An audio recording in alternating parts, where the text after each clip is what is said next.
Okay, so I bet you could probably fill these in without even me helping you, but I'm going to. So I want to find the vertical asymptotes. So keep in mind those are the numbers, of course, that make the denominator 0. So when in doubt, I simply set the denominator equal to 0, and then I solve. I know you're all yelling, it's x equals 2. Okay, I get it. I get it on this one. So I'll give you that. X equals 2 is the vertical asymptote. And then I look at the second one and I say, I wonder what makes the denominator equal 0, because that would not be allowed. We'd go to jail. But then when I try to solve it, I go x squared equals negative 4. X equals the square root of negative 4. That's not possible. So this one has no vertical asymptote. And then this next one is kind of weird because it defies the other rules of looking at the denominator and setting it equal to 0. Because really the 1 over theta stuff in the front is just a multiplier. It's like multiplying by a half. So I'm really interested in when does tangent theta equal 0? Because of course, well no, when does it have a vertical asymptote? So not when it equals 0, but when does tangent theta have vertical asymptote?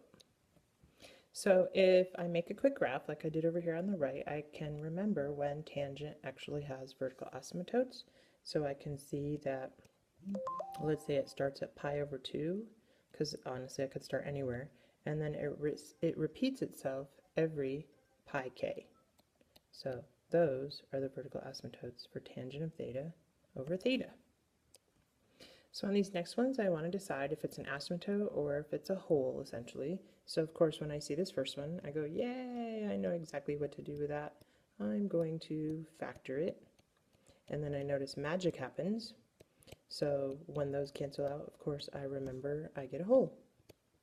So it is removable discontinuity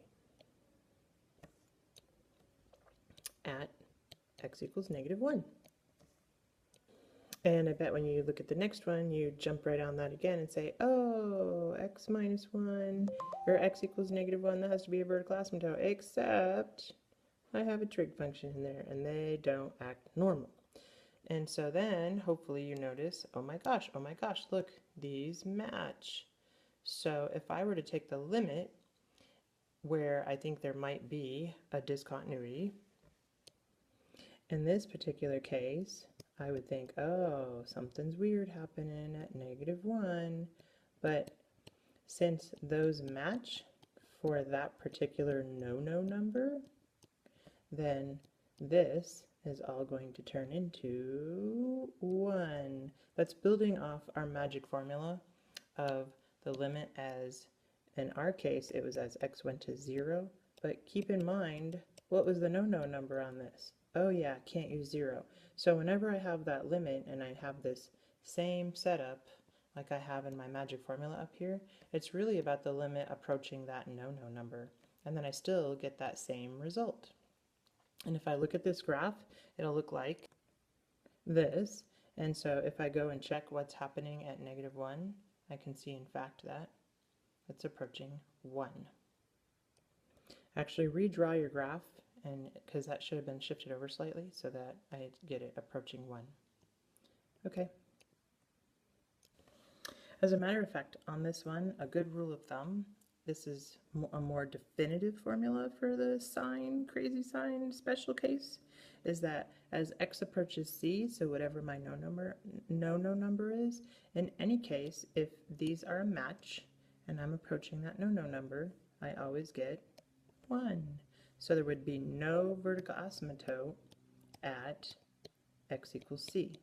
So when I have the trig functions, I always want to stop and think about what's actually happening with them.